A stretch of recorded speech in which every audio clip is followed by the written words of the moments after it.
Jake Gyllenhaal seems much more hated than he is. If you dive into research, you'll find like only 1 or 2 names pop up for people who've spoken out against him. So who are these people? What do they have to say? First one up is David Fincher, the director of the cinematic 2007 film Zodiac, which stars Gyllenhaal as Robert Graysmith, a newspaper cartoonist, a real-life person too, by the way, who becomes obsessed with catching the Zodiac killer. With the help of police investigators and an ace reporter played by Robert Downey Jr., Graysmith slowly starts to piece together the case while the killer stalks the streets of 70 San Francisco, picking off victims one by one. But he does ruin his own life and happiness in the movie in the process. In an interview for the New York Times ahead of the film's release, Gyllenhaal noted how the director, David Fincher, paints with people, confessing that it was tough to be a color. The actor was politely criticizing Fincher's directorial style, which required the actor to perform a huge number of takes, sometimes up to 70, for important scenes. Just doing one scene over and over 70 times. Yeah, I'd be bitching too. It wasn't until Fincher sat down with the New York Times ahead of the release of Mank that he was able to be given the opportunity to plead his side. He stated, Jake was in an unenviable position of being very young and having a lot of people vie for his attention while working for someone who does not allow for you to take a day off, Fincher began. I believe you have to have everything out of your peripheral vision.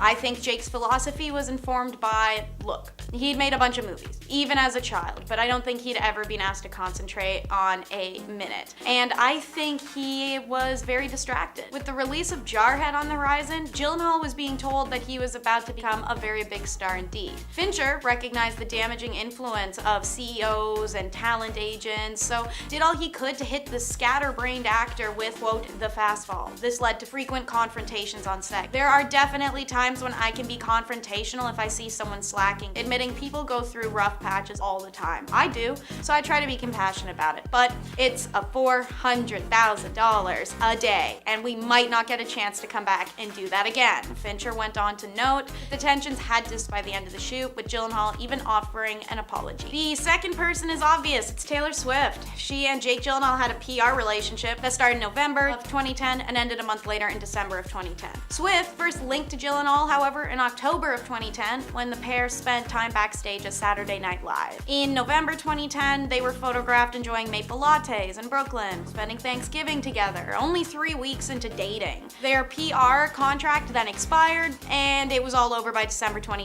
It seems, though, that while Jake was aware the relationship was all business, young Taylor's feelings still did get involved, leading her to be heartbroken over the publicity stunt relationship. Swifties may have their blood boiling by now, hearing me call it PR, but dude, we all knew it in 2010, so it's actually kind of crazy to watch people switch up 13 years later. We knew then. Don't lie to yourself now just to suit your narrative. This was always PR. In January of 2012, Swift seemingly reflected on the split that bothered her so much in an interview with Vogue while discussing the inspiration behind her album Red, which would be released in October 2012. There's just been this earth-shattering, not recent, but absolutely crash and burn heartbreak, she told Vogue. And that will turn out to be what the next album's about. The only way that I can feel better about myself, pull myself out of that awful pain of losing someone, is writing songs about it to get some sort of clarity. It makes sense that that would be the case. If you fall in love with someone you only have a contract to date and they don't fall in love back, it's gonna hurt when it ends. The lyrics featured in Swift's All Too Well hinted at the discord her and that relationship with Jake Gyllenhaal features, seemingly referencing their tense breakup. Swift sang, "And you call me up again just to break me like a promise, so casually cruel in the name of being honest." But she also sang of her seeming appreciation for him, saying, "Oh, your sweet disposition and my wide-eyed gaze." Jake Gyllenhaal was thrown into the spotlight in a major way in 2021 when Taylor Swift released her album Red, Taylor's version, and chose to include a 10-minute version of her song All Too Well, which famously explores the singer's 1-month relationship with Jake Gyllenhaal. It sparked massive hate and fueled conspiracies that he's like a G-worder and a narcissist and a predator and a gaslighter. Taylor's never said any of that, and none of his confirmed exes have ever said anything bad about Gyllenhaal, whether her fans like it or not. So running a smear campaign and calling someone these harsh as accusatory labels is a very serious act, and it's becoming very normalized online for random people to dub someone someone they do not know, a predator or an offender. They're serious accusations, guys. Humble up, get smart. Their relationship did end years ago. Both of them have grown older. They are both celebrities, but they are humans as well. They need their own privacy. They need intimate space. As fans, you need to know that celebrities' personal matters are not public properties, and you don't get to decide based off of what limited information you know that they are or are not a bad person. That being said, some people want the public involved, like Domica Ferrara. She wrote the article, The Movie Star and Me in 2022. It's a long read. Here are the cliff notes. Doesn't name Jake specifically, but she does put enough clues so that you know it's him. She was a 23-year-old intern for the play that he was starring in at the time. It goes into great detail about how he pursued her, flirting with her, asking her on dates, and how everyone involved in the production encouraged her to be with him, but didn't find him chasing after younger but still legal and adult women to be an issue. Which, yeah, prone to doing that. He asks her repeatedly if she finds his intense flirting uncomfortable, and she says no, which admits that it could kind of make her entire essay's point moot. And she talks about how it was her job to stroke his ego. She says his sister Maggie and mother treated her with disdain, and they were going to have intercourse when she changed her mind because she was a virgin and she wasn't ready. He was okay with that, accepted intercourse wouldn't happen. She then volunteered to give him oral stimulation, which he agreed to. He ghosted her afterwards. She finds out he slept with countless of his interns. She feels that he manipulated her, was unprofessional, and played with her feelings. Written in 2022, and of course using images of Taylor Swift and her Red album, none of this was actually ever confirmed to be true. And since it's writing, which is conveniently published at the height of the Jake hate to ensure it would get the maximum clicks, thus maximum money, many have become more skeptical of the article in recent years, highlighting Domenica's status as a very wealthy and privileged Nepo baby, whose father has written several articles about actors and celebrities mistreating her or being mean to her, leading to some to believe that yes, it's not great Jake used her and left her out to dry, but she set up the story to be victimized and take advantage of Jake hate at the time, and at the end of the day, she's an adult who could say no. He never spoke out against Jake, but he spoke out against those who trivialized their performance. Heath Ledger's next. As mentioned, there's not really many people out there who spoke out negatively against Jake, and we covered it already. So we'll talk about some important moments of recollection for him, wherein his co-star actually defended their film with a vigor that he himself regrets not having. Brokeback Mountain was an important film for all involved, but especially for Heath Ledger and Jake Gyllenhaal, the main characters. As many know, the film was a romantic drama about two cowboys who fell in love with each other, and it resurfaced an interview with Out. Gyllenhaal explained how the film's most powerful line resonated with everyone involved. To quote, "That line, 'I don't know how to quit you,' has moved. It has been mocked. It has been everything in between. But I remember coming out of that scene, off of the ridge of that hill, and seeing a number of the crew, some of whom didn't even know what the movie was about, crying," Gyllenhaal shared. But at the time, even Gyllenhaal didn't really see the significance of the line. When I first read that line, I was like, what is that? Now I realize that anybody who has loved knows what that feels like, he further elaborated. The interesting part of casting us at such a young age was that we didn't completely understand what we were involved in, and that's the beauty of the movie as well. So, when people turned that line into a joke, Heath Ledger couldn't help but take it personally. To quote Gyllenhaal, he was extraordinarily serious about the political issues surrounding the movie when it came out, he said. A lot of times people would want to have fun and joke about it, and he was vehement about it being serious, to the point where he didn't even really want to hear about anything that was bon of. Heath Ledger's passion for Brokeback Mountain ran so deep he even allowed the Oscars to joke about it, and rightfully so. The Academy came up with an idea for an opening that involved the Ang Lee film, and although Jake Gyllenhaal didn't mind it, Ledger said no, and that he wanted no part. I mean, I remember they wanted to do an opening for the Academy Awards that year that was sort of joking about it, Gyllenhaal told Another Man magazine, and Heath refused. I was sort of at the time like, oh, okay, whatever. I'm always like, it's all in good fun, and Heath said, it's not a joke to me. I don't want to make any jokes about it. Good for you, Heath. A moment many thought was a warning sign was a redo of a famous interview. Our last segment is Jennifer Aniston. Tony Curtis once joked that kissing Marilyn Monroe was like kissing a certain German dictator. Why would he say that about Marilyn Monroe? Curtis later said it was taken out of context, and it was actually just him snapping at a reporter for the ridiculous question. It wasn't said in a like, ugh, kissing her was horrible. It's like kissing that dictator. It was more like, are you stupid? Why are you asking me if it was good to kiss Marilyn Monroe? Yeah, okay, it was like kissing a dictator, idiot. On an admittedly lesser scale than dictator comparisons, Gyllenhaal once said filming an intercourse scene with Jennifer Aniston was like torture. The press made big news out of it because, like Curtis, removing inflection or sarcasm from his statement and putting it on paper, which is 2D, makes it seem genuine and serious, but it wasn't. And Jake was more sarcastic in his responses to people finally realizing that. As he revealed, Jake actually had a crush on Aniston while she was starring in Friends, which is what made things awkward when they shot the intercourse scenes together for the 2002 romance, The Good Girl. Thus why he dubbed it torture. I think having fake intercourse with your former crush while 40-some crew and cast people you interact with every day and have to make eye contact with later, watch, is valid to call torture. That doesn't turn me on, he said with a shrug. First off, we see Ben talk about how he felt exposed after Jennifer shared a private book of their emails and letters. 20 years ago, I fell in love with the love of my life, and during that time I was making an album called This Is Me Then, Lopez is heard telling a crowd in the documentary. I hadn't made an album since then. Years later, we got back together and I was very inspired. The inspiration came after her, quote, Bible, she calls it, which was the book Affleck gave her on their first Christmas together. It is every letter and every email that we wrote to each other from 20 years ago to today, she says, sharing that he titled the, quote, Bible, The Greatest Love Story Never Told by Jennifer Lopez and Ben Affleck, 2001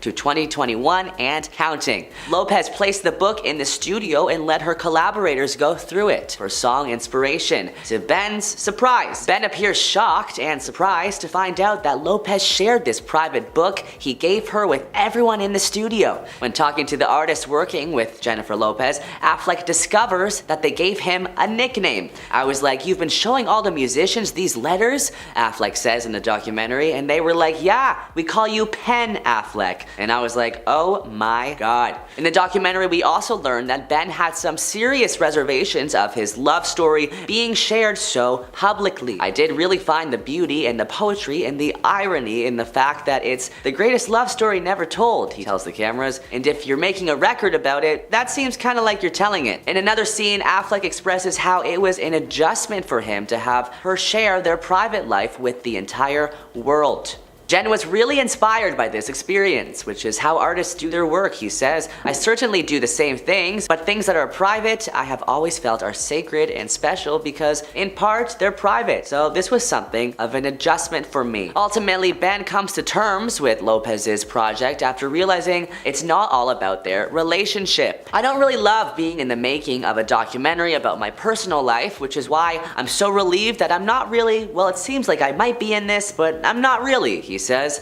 I was worrying for no reason. The movie wasn't about me. It was about the ability to love yourself, and that love story is a lot effing harder to find than Prince Charming. Next, we learned Ben had to make compromises when they got back together. Getting back together, I said, listen, one of the things I don't want is a relationship on social media, Ben says. Then I sort of realized it's not a fair thing to ask her. It's sort of like, you're gonna marry a boat captain, and you're like, well, I don't like the water. He added, we're just two people with kind of different approaches trying to learn to compromise. Next, we learned in the documentary that some A-list stars declined to be in the movie musical about her life that accompanies the documentary. In the documentary, Lopez reveals Anthony Ramos, the In the Heights star, was offered the role of her significant other in the rebound scene of the movie. He was going to do the rebound number with me and the glass house, she tells wardrobe supervisor Sean Barton during rehearsals, and he was like, I'm friends with Mark Anthony. Lopez was married to Mark Anthony from 2004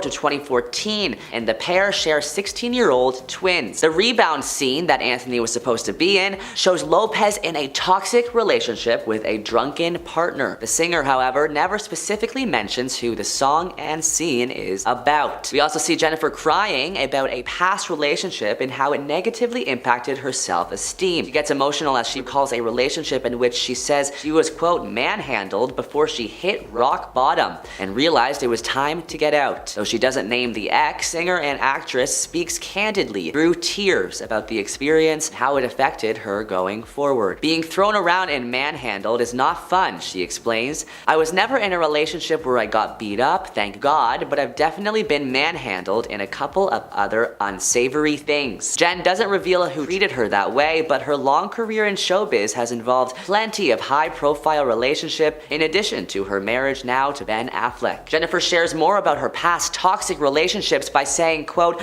"There were people in my life who said I loved you and then didn't do things that were kind of in line with the word love. You have to hit rock bottom where you're in situations that are so uncomfortable and so painful that you finally go, I don't want this anymore." A therapist said to me, "What if this was your daughter? What would you do?" And it was so clear. She called. I was like, I'd tell her, get out of there and never look back. But for me, it was so clouded and so complicated with so much of my past and my own pain and hurt and dysfunction that I couldn't see clearly. It was like looking through fog. Jane Fonda had some honest words with Jennifer in the documentary while on a phone call with her. "I want you to know that I don't entirely know why, but I feel invested in you and Ben, and I really, really, really want this to work," tells Jen of Ben Affleck on a call filmed for the documentary. "However, this is my concern. Like, it feels too much like you're trying to prove something instead of just living it. You know, either every other photograph is kissing and the two of you hugging." Jennifer shrugs it off and laughs though. "That's just us living our life," she says.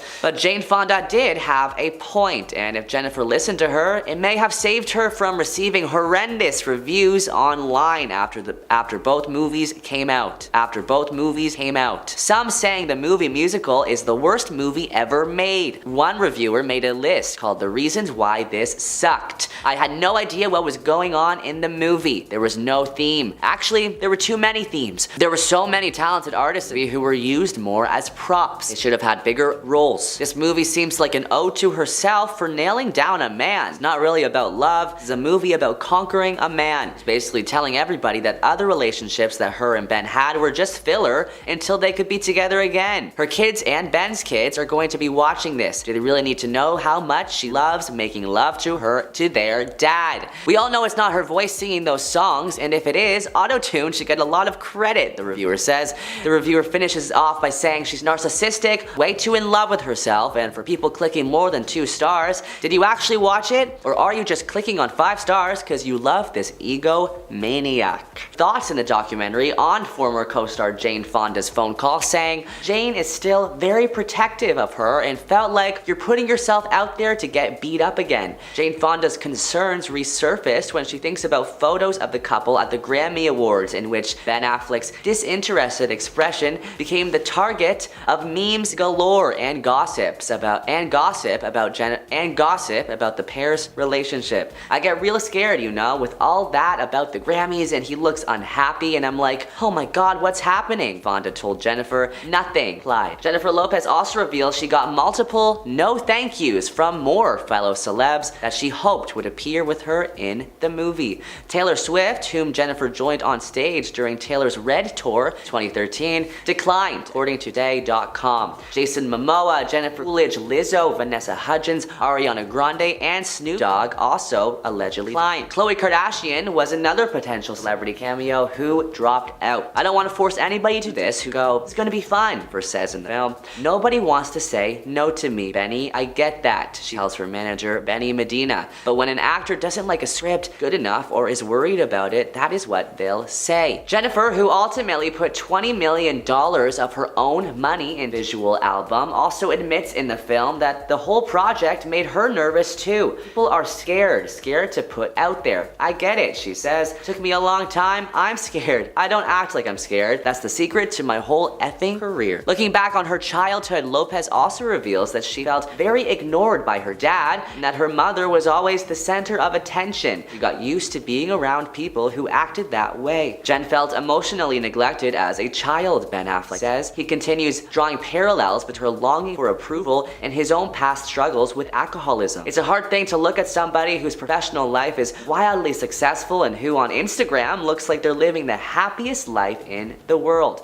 The thing you discover is there isn't enough alcohol in all the liquor stores in the world to fill up that thing. In Jennifer's case, I don't think there's enough followers or movies or records or any of that stuff. Part of you still feels a longing and pain. Ultimately, that's the work that you gotta do on your own. First off, we have Taylor Swift. Swift and Beyonce seem to be on good terms now, constantly photographed at award shows together and supporting each other's concert movies. But years ago, Taylor and Queen Bee had some tension formed between them by Kanye West, as Taylor Swift was giving her Best Female Video Acceptance speech for You Belong With Me at the 2009 MTV Awards. Kanye went on stage, took the microphone from her and said, "Yo Taylor, I'm really happy for you. I'm gonna let you finish." But Beyonce had one of the best videos of all time. One of the best videos of all time, referring to the music video for Single Ladies. As the live audience booed him, Kanye handed the microphone back to Taylor, shrugged his shoulders, and walked off stage. Next up, we have Carrie Hilson. The beef started back in 2009 after Carrie's Beyonce diss track surfaced. "Your vision cloudy if you think you the best. You can dance, you can sing, but need to move it to the left," she sang. "She needs to go have some babies. She needs to sit down. She fake. Them other chicks ain't even worth talking about." The R&B singer remained tight-lipped about her alleged 2009 diss track for years, but many believe the "Turning on Me" lyrics mentioned qualities that hinted towards Beyonce. Many believed Carrie dissed Beyonce with the lines about moving it to the left, and this seemed to be a reference to Beyonce's 2006 song Irreplaceable. According to a report in Cheat Sheet in 2011, the Carrie Hilson-Beyonce beef reached newer heights when Carrie refused to hold the newest issue of Juicy magazine after noticing Beyonce and Jay-Z were on the cover. The internet then began to hate on Hilson for the evil way she has been treating Beyonce. As the internet hate grew severe and became unbearable, Carrie took to Twitter in 2013. The singer wrote, "You have no idea what your hateful words could do to someone's spirit. Years of verbal abuse from strangers all day long. Enough is enough." Next, let's discuss Beyonce's alleged rude restaurant behavior. Multiple servers have made an assortment of claims about her. Although Beyonce might seem down to earth at times, she also has a $70 million yacht, so it makes sense that there might be some stories of her behaving in a rude manner. In 2002 and 2006, a waitress says that Beyonce was very rude to her. According to the post on Quora.com, she first encountered the singer at Papa De, a restaurant in Houston, Texas, and Beyonce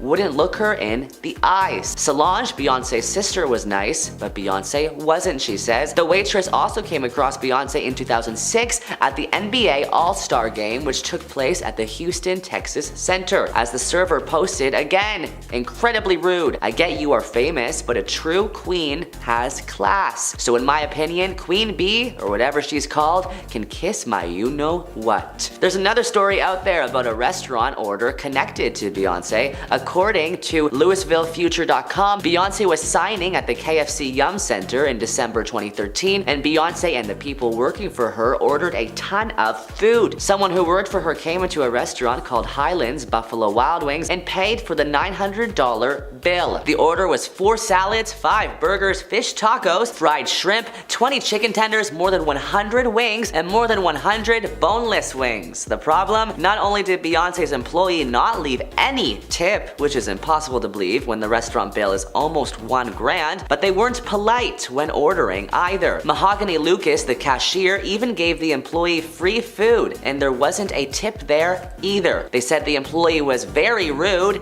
and demanded the food be ready soon. Next, we have Kim Kardashian, who allegedly is not a fan of Beyonce. It's well known that Beyonce and the Kardashians are not friends, and it's believed the reason for this is because Jay-Z and Kanye's ongoing feud. The power couple didn't attend Kim and Kanye's wedding, despite Jay-Z previously being his mentor and a main player in kickstarting his career. In April 2018, Kanye told radio host Charlemagne that thank God their feud began after the couple snubbed his wedding. According to Page 6, sources told the publication that Beyonce, who keeps most of her family life private, didn't like that Kanye was participating in keeping up with the Kardashians. Beyonce always gives Kanye a lot of grief whenever he does anything for the show, they said. Another source told the publication that Kim and Kanye's obsession with fame irritates Beyonce. And Beyonce reportedly owned Kim K in a tense phone call. Beyonce flipped out on Kim when Kim called her to try and soothe tensions after Kanye's 2016 hospitalization, a source told the website. Basically, she told Kim to never ever contact her or her husband again and said stuff like she thought that the two of them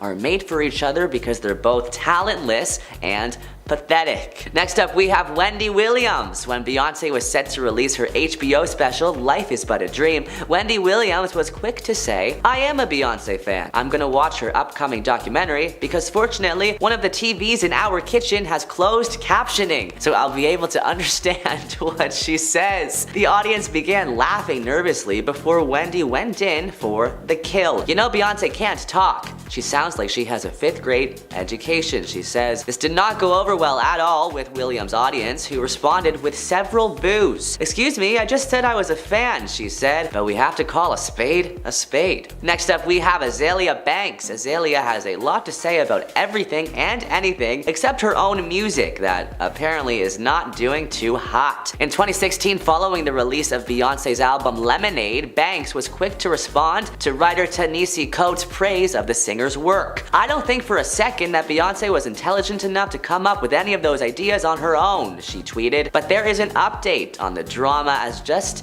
a few weeks ago, Azealia made another comment about her. Beyonce announced details of her new album Renaissance Act 2 during the Super Bowl, and as soon as the commercial concluded, Beyonce released the project's first 2 singles, Texas Hold'em and 16 Carriages. And the banjo twang of the former and the slow pacing of the latter both seem to confirm ongoing speculation Beyonce was planning on releasing a country-flavored album. Now, Azealia has spoken up, warning her fellow performer that she was making a mistake. In an Instagram Stories post, she said about the new material, "There's nothing country about it. You're setting yourself up to be ridiculed again. There's a theatrical element to country music. The critics are not just going to accept an ugly blonde wig and bullying from Jay-Z. It's giving big-time musical grift. Yes, black girls can make country music," she continued, "but you're just really not hitting the button." Next up, we have the controversial Rudy Giuliani. Rudy Giuliani, the former mayor of New York City, took issue with Beyonce's 2016 Super Bowl halftime show. During the performance, she debuted her single Formation and paid homage to the Black Panthers, Malcolm X, and the Black Lives Matter movement. Giuliani interpreted her show as an affront to law enforcement. "This is football, not Hollywood," Giuliani told Fox and Friends after the big game. "I thought it was really outrageous that she used it as a platform to attack police officers who are the people who protect her and protect us and keep us alive." Giuliani argued that the Super Bowl is for middle America and that the NFL should be providing, quote, "decent, wholesome entertainment" to that audience rather than political messages. Giuliani's criticism of Beyonce received serious backlash of their own. Included on that list, former Destiny's Child group member Kelly Rowland said in an interview with Us Weekly that, quote, "Giuliani should just shut up." Next up, we have actress Sonia Lathan was accused of flirting with Jay-Z and biting Beyonce in the face at a party in December 2017. Yes, you heard that right. Comedian Tiffany Haddish told GQ that an unnamed actress was getting too close for comfort to Jay-Z at a party, so Beyonce allegedly intervened. And by intervened, we mean she supposedly said, "Jay, come here, this B-word," and snatched him. At least that's how Tiffany Haddish remembers it. Haddish said one of Beyonce's friends later told her that this B-word just bit Beyonce. Wow. Next up, we have Kid Rock. The born free and cowboy rocker threw some serious shade at Beyonce in an interview with Rolling Stone. He told the music magazine that he is, quote, "flabbergasted by the attention she receives. Beyonce to me doesn't have an effing purple rain, but she's the biggest thing on earth," he said. "How can you be that big without at least one Sweet Home Alabama or old time rock and roll? People are like, Beyonce's hot, she's got a nice effing butt." I'm like, cool, I like skinny white chicks. Doesn't really effing do much for me. Beyonce has not responded to Kid Rock's offensive remarks. However, Beyonce fans, called the Beehive, have taken action to defend their Grammy Award-winning queen in a way only the Beehive could, by flooding his Instagram page with bee emojis. And then Kid Rock later posted a photo of bee repellent. Yikes. Lastly, we have Fox News presenter Bill O'Reilly. The famously right-wing host labeled Beyonce's video for the song Partition as, quote, exploitative garbage, and suggested it will encourage pregnancy among teen African-American females. Wow. From Oscar winners to reality stars, singers to sports icons, the aftermath of cheating isn't pretty for anyone involved. But when it's a celebrity affair, things can get especially messy, which begs the question, is getting freaky worth getting fired? It must have been for Ned Fulmer. The Try Guys YouTube series began with BuzzFeed, and it starred Ned Fulmer alongside Keith Habertsberger, Eugene Lee Yang, and Zach Cornfield. But it grew an audience of millions on the publication's platform before the guys realized, hey, why aren't we making a dime for our boss's dollar? And they went independent with Try Guys, as they rightfully should. Together, creating entertaining content for their masses, each Try Guy kinda had their own shtick. And Ned's was that he branded himself as the ultimate family man. His wife Ariel Fulmer was his entire personality, and he was supposed to be the wholesome one. But then came September of 2022, a little over 10 years after the couple, who shared 2 children, tied the knot. The persona Ned built came tumbling down.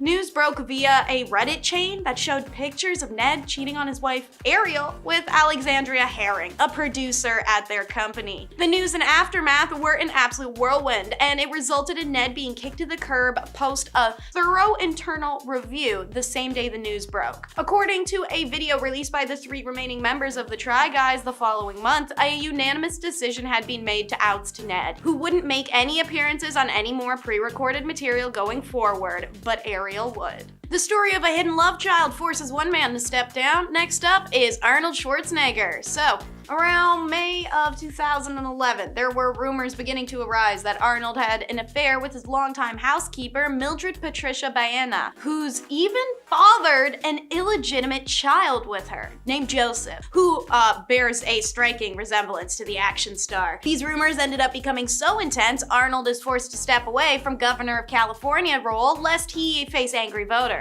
But naturally, he and his wife Maria Shriver denied everything like crazy at first, until his wife took a step back to reevaluate the situation. The fact he'd suddenly upped how much they paid the housekeeper, the accused love child really did look like him, the fact that Mildred would have conceived at the time Maria Shriver was away working, and so Maria Shriver separated and filed for divorce from Arnold. This spawned a new wave of rumors, which finally confirmed by Arnold himself in May of 2011. He finally states that Maria left him because he'd come clean about the love child in a therapy session, whose creation he described as one of his biggest mistakes in life. His unexpected admission to the newspaper include another not so insignificant detail, that he only acknowledged the existence of the child whom he supported financially from a distance to his wife Maria shortly after stepping down from office. So, a classic for Twilight fans out there was Kristen Stewart's affair. When British director Rupert Sanders was chosen to helm Universal Pictures' fairy tale live-action Snow White and the Huntsman for his feature film debut,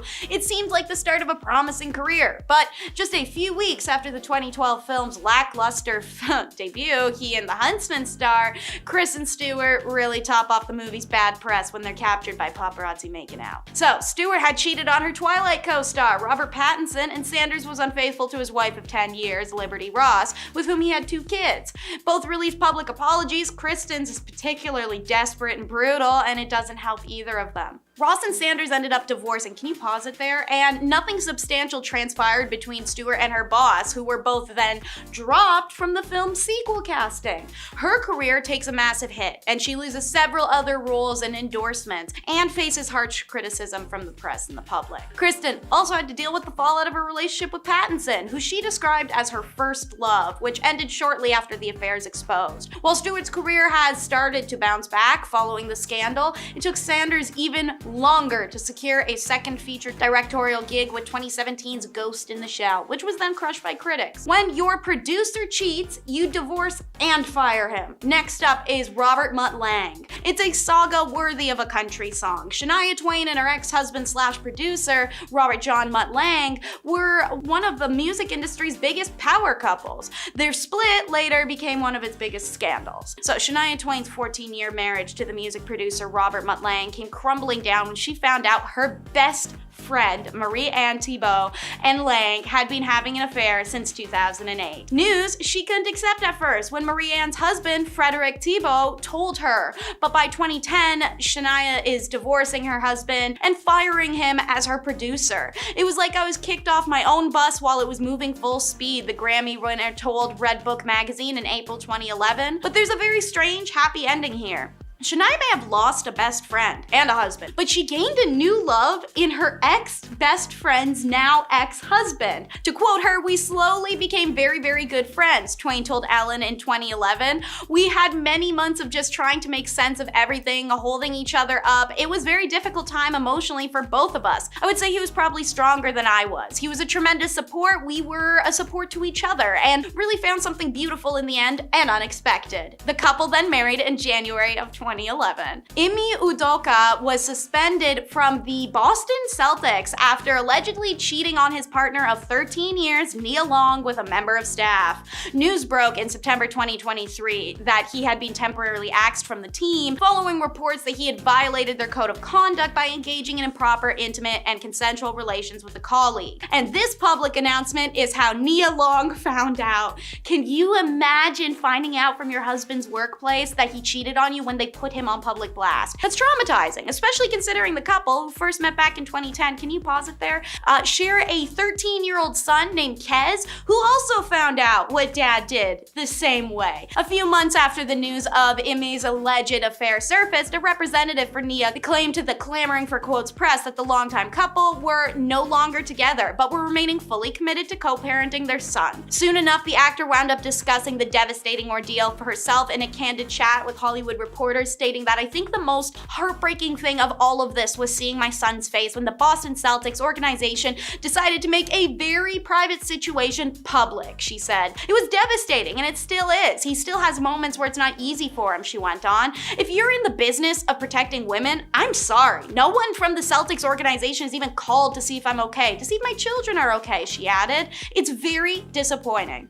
Next up is a reality show nightmare with a snappy nickname, Scandival. Does someone quitting a show over a scandal count? I'm going to count it for this list. If you weren't a Vanderpump Rules fan, to fill you in, the controversy was over Tom Sandoval and Ariana Madix, the two longtime stars of the Bravo reality show. The two had been dating for 9 years when, without warning in March, it's revealed they'd broken up. Yeah, it turns out Sandoval had been cheating on his girl of 9 years with her best friend and co-star Raquel Leviss. And not only was the affair confirmed, but much of the aftermath played out in public on Vanderpump Rules reunion special. Madix now says she has no interaction with Sandoval or Leviss. Meanwhile, Leviss had a complete breakdown over the consequences of her own actions and quit the show before checking herself into a mental health facility. All the while, the man in the middle, Sandoval, is still holding on and making statements about how he fought so hard for Leviss and was fully in love with her, but she shooed him away when the scandal broke. Should have shoot his ass off a cliff. A famous cheater to get the can was Scott Disick. Kourtney Kardashian's on-again, off-again relationship with Scott is a thing of pop culture legend at this point.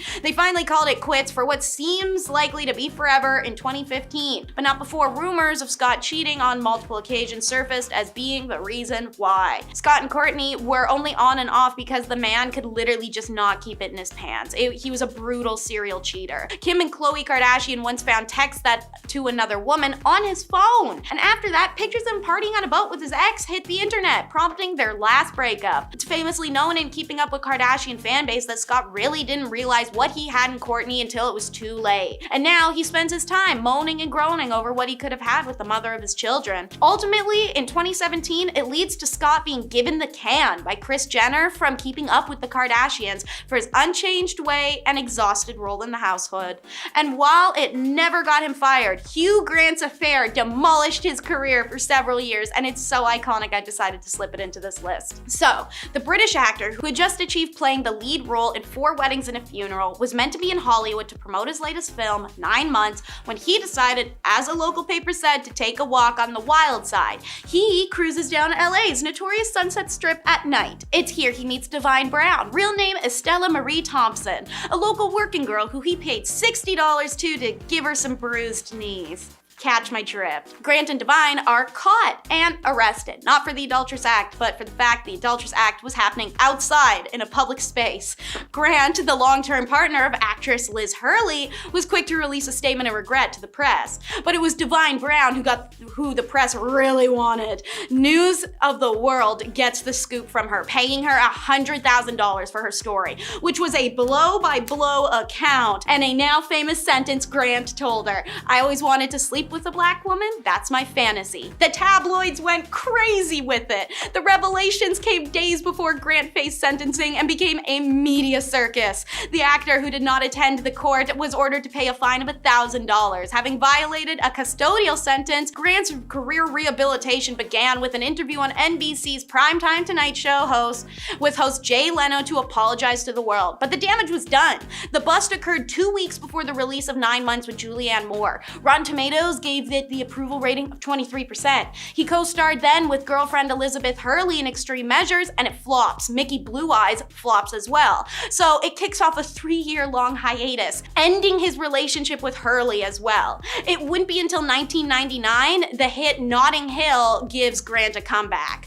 Divine Brown, by the way, pleaded no contest to engaging in lewd conduct in a public place at her hearing, and having violated her probation for previous working girl charges, was given an 180-day prison sentence. As Brown did not have to serve her sentence for 4 months, she had time to travel to the UK to promote Fantasy Channel, an adult station launched on satellite the same year, and even do some modeling. Speaking to The Guardian at the time, Brown said she hoped to run into Hugh Grant while she was in the UK. Kevin Hunter was fired and divorced. 2 birds, 1 stone for Wendy Williams, who had her estranged husband employed on her show as a producer. The Wendy Williams show host claimed for the first time in her 2001 memoir, Wendy's Got the Heat, that her husband had cheated on her, prompting her to hire a private investigator to trail him. 16 years later, Hunter was accused of cheating on Williams again after being spotted out and about in New Jersey with massage therapist Sharina Hudson. Reports then surfaced that the TV producer and Hudson had been romantically involved for more than a decade, which he and Williams then deny. But then in March 2019, Hudson gives birth to a baby amidst widespread speculation that Hunter's the father. A month later, the TV personality is filing for divorce from Hunter after more than 21 years of marriage. And then another week later, Hunter's fired from his job on her daytime talk show. To quote, Kevin Hunter is no longer an executive producer on Wendy Williams' show. Debmar Mercury wishes him well in his future endeavors. And to end things off, it's the beloved on-air affair. I've never seen an affair be so well loved, but it wasn't a so good An American Morning when the Daily Mail splattered 64 images of Good Morning America co-hosts Amy Robach and TJ Holmes feeling each other up in November of 2022.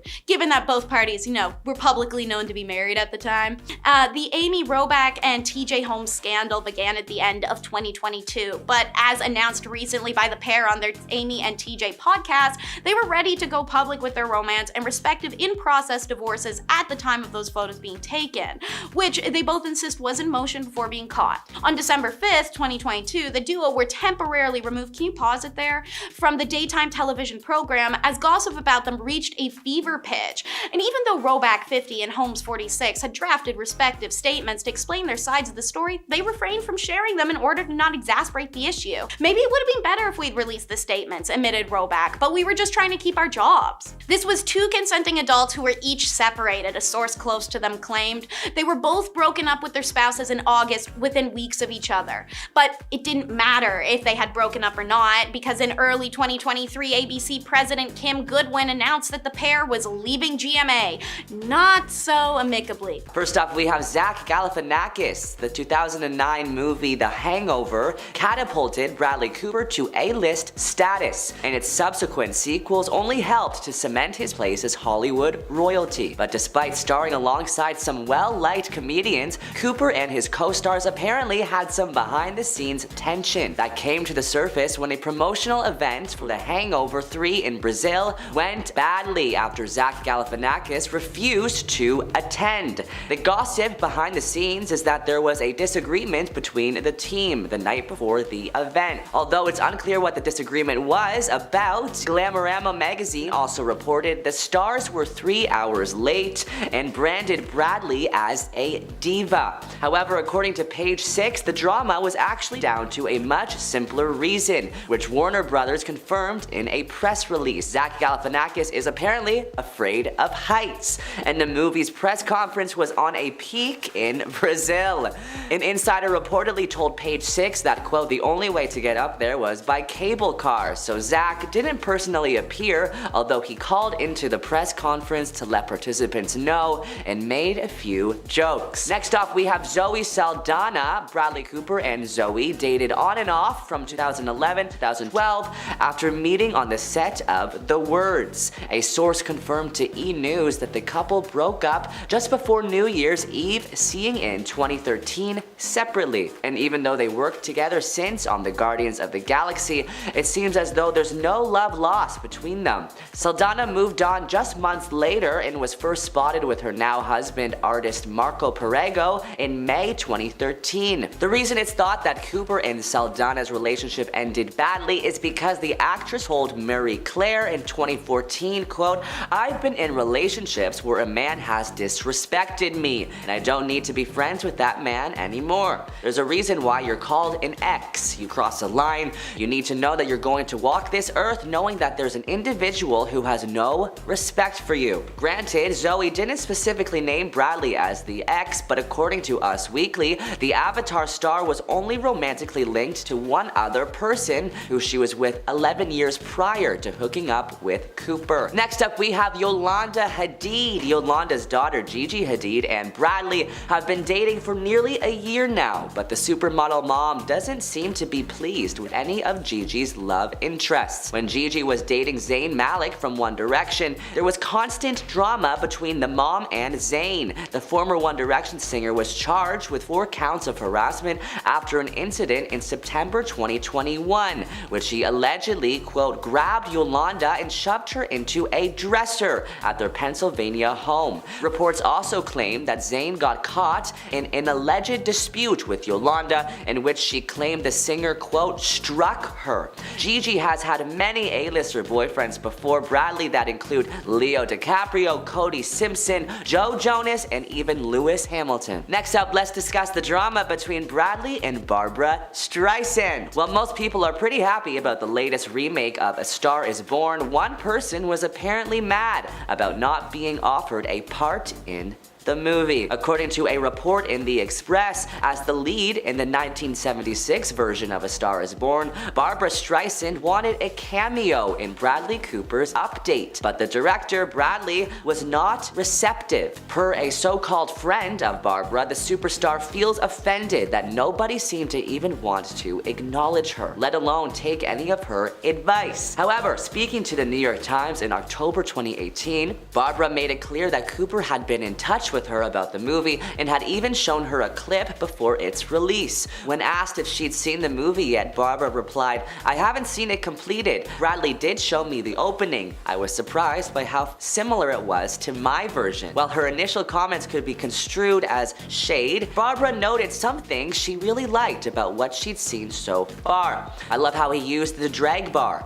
Thought that was new and interesting. What I've seen of the film I really liked, but we sadly might never know if the superstar is secretly salty about not scoring a role in the remake. Next up, we have Jennifer Esposito, Bradley's ex and only wife. Jennifer and Bradley got engaged in 2006, and their wedding took place in France just 2 months later in December 21st, 2006. The stars were married for 4 short months, and there's still a lot of mystery surrounding their quick courtship. In a 2011 interview with Howard Stern, Cooper called the marriage just something something that happened, and that he and Esposito ultimately figured out it just wasn't right. Meanwhile, Esposito once described a certain relationship gone wrong, which was widely rumored to be about Bradley in her book, Jennifer's Way. I should have noticed the red flags from the beginning. Actually, there were more like an entire marching band squad of red flags, but I ignored them. He was funny, smart, cocky, arrogant, and a master manipulator. He also had a mean, cold side.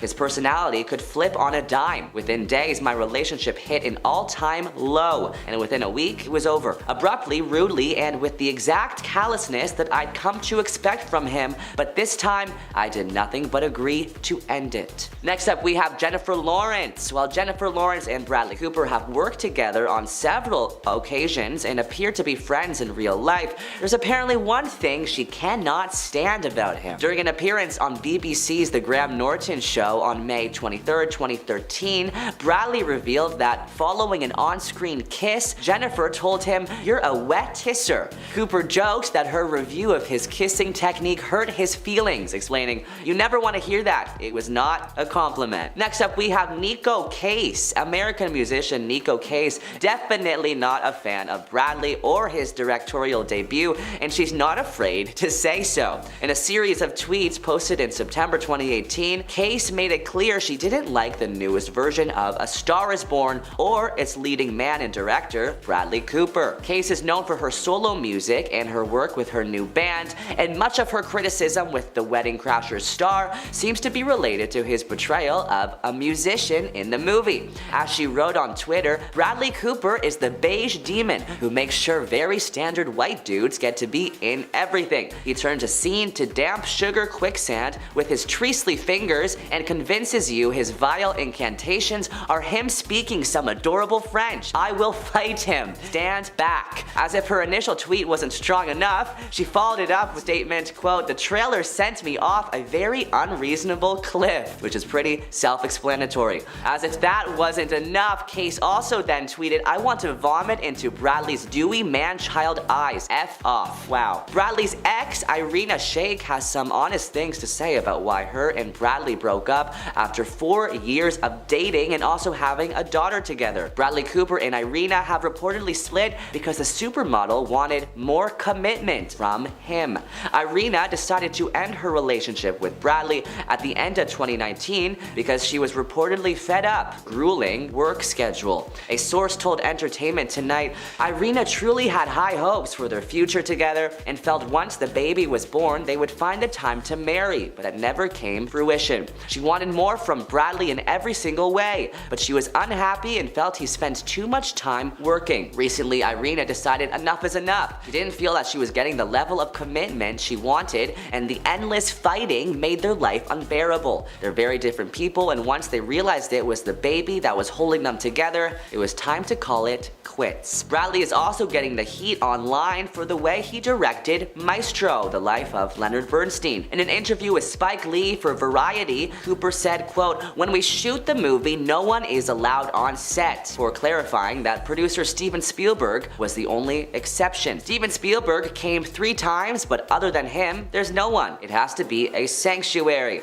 "But when I direct, I don't watch playback," he also said. "There are no chairs. Always hated chairs on sets. Your energy dips the moment you sit down in a chair." His comments sparked some serious backlash online. For Bradley Cooper and everybody else who needs to hear it, you'll get the best work out of people when they feel safe, included, and that their needs are met. You have to create harsh conditions to get people to work. You're simply not good at leading. It's a skill issue, wrote one person on X. "Sorry, but completely able-bodied people are not performing at their best when they've been standing 14 hours, another person wrote. Lastly, let's discuss his recent Maestro interview that did not go over well with fans. "He was with me, certainly, throughout the entire time. His energy has somehow found its way to me, and I really do feel like I know him," Bradley Cooper, referring to Leonard Bernstein. Bradley reportedly never met Leonard, though, as he died in 1990. One user commented on Reddit saying, "This man is so cringe." Another remarked, "I really don't like him at all. He's the most overrated actor out there." J-Lo's new Amazon crime documentary and musical movie has caused quite a stir over the last week, especially in the Affleck-Lopez household. Once a couple 20 years ago, Ben Affleck and Jennifer Lopez are now back together, and fans are. Ben is reportedly angry with Jennifer currently after her new movie about their love life was recently released.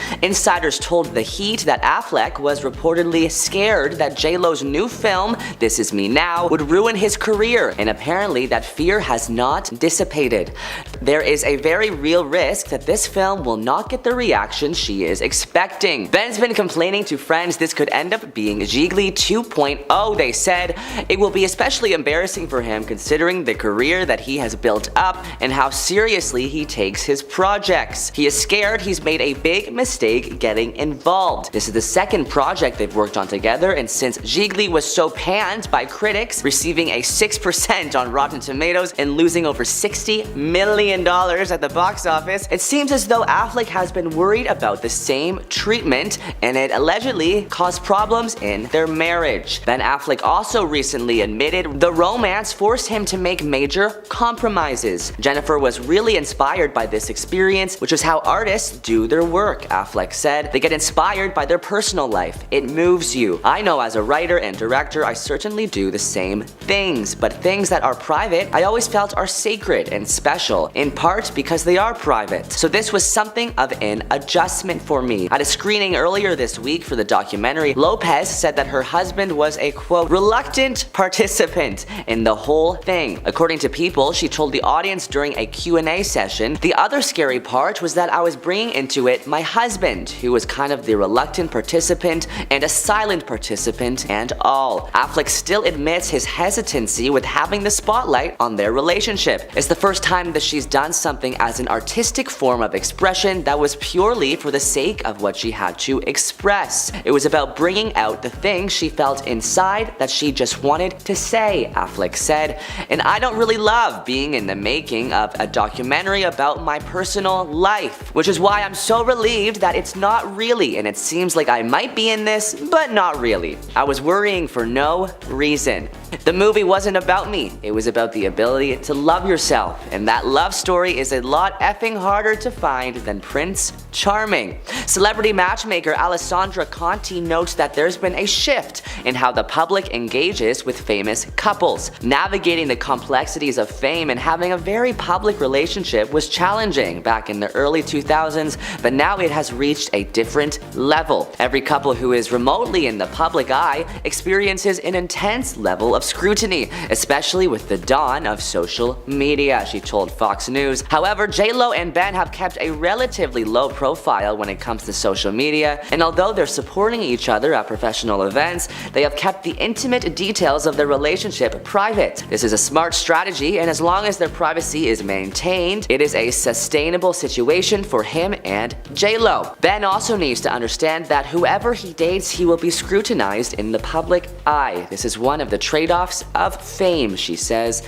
In the documentary, the couple admitted they, quote, just crumbled under the pressure of being a tabloid phenomenon, and it put a strain on their relationship, leading them to call off their 2003 wedding 3 days before it was supposed to happen. I had a very firm sense of boundaries initially around the press, while Jen, I don't think, objected to it the way I did. I very much did object to it, Affleck said. Getting back together, I said, listen, one of the things I don't want is a relationship on social media. And then I realized it's not a fair thing to ask. It's sort of like you're gonna marry a boat captain, you want to like the water. We're just two people with kind of different approaches trying to learn to compromise. J-Lo is no stranger to headlines and tabloid drama though. Let's go down memory lane and rehash some of J-Lo's most shocking controversies. In 2020, Shakira and J-Lo co-headlined the Super Bowl halftime show, and she was accused of throwing some serious shade at Shakira. Lopez was seen getting into a heated debate with an NFL producer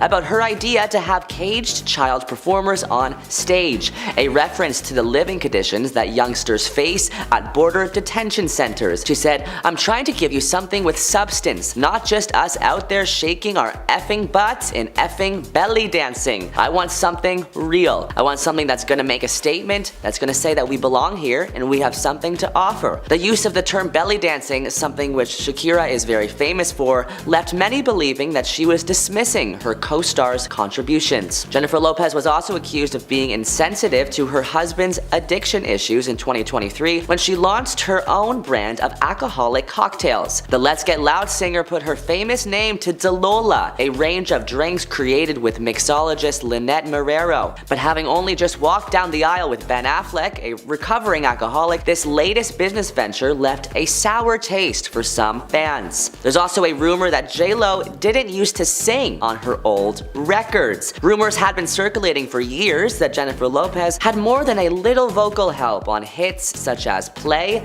Ain't It Funny, and I'm Real. And in 2014, fellow R&B star Ashanti appeared to confirm that these tracks were essentially uncredited duets. Jenny from the Block is another Lopez banger whose chorus you may struggle to hear the lead artist on. In 2019, Natasha Ramos said J.Lo did indeed go in the studio and lay down background vocals over my voice. So I wouldn't say that she's so much lip syncing. However, the backgrounds are predominantly me, some ad-libs and laughs as well. Luckily, Ramos doesn't hold a grudge against the Hollywood star, but does against her label for failing to give her proper credit. Last year on TikTok, there was a viral trend going around, fans exposing J.Lo horror stories, and some of these are shocking. One woman described the experience of helping J.Lo at Foot Locker. She said Lopez, quote, cussed me out because the store didn't have the correct size for the shoes she wanted to buy her twins. But that was nothing compared to the story another woman had after Lopez came to stay in a house where she used to work as a maid. She described how a nail artist was called in to give Lopez a pedicure in bed, which the nail tech had to do upside down because Lopez, who was laying on her stomach, refused to roll over onto her back. And if you're thinking of making eye contact with J.Lo, never do it. A TikToker who says that her father worked as a driver for a car company often used by J.Lo said that even a driver glancing in the rear view mirror sparked Lopez to berate him for invading her privacy. Unsurprisingly, her father eventually refused to drive Jennifer ever again. J.Lo's new Amazon Prime movies aren't getting the best hype, as some say it is the worst movie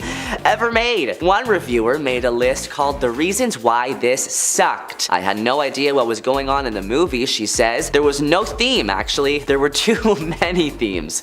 There were so many talented artists in the movie who were used more as props. They should have had a bigger role. She goes on to say, this movie seems like an ode to herself for nailing down a man, Ben Affleck. It's not really about love. This is a movie about conquering a man. She's basically telling everybody that the other relationships that her and Ben had were just filler until they could be together again. Her kids and Ben kids are going to be watching this. Do they really need to know how much she loves sleeping with their dad? We all know it's not her voice singing those songs, and then she continues by saying, and if it is, auto-tune should get a lot of the credit. She is narcissistic, over the top, and way too in love with herself. For people clicking more than 2 stars, did you actually watch it, or are you just clicking on 5 stars because you love this ego maniac? Yikes.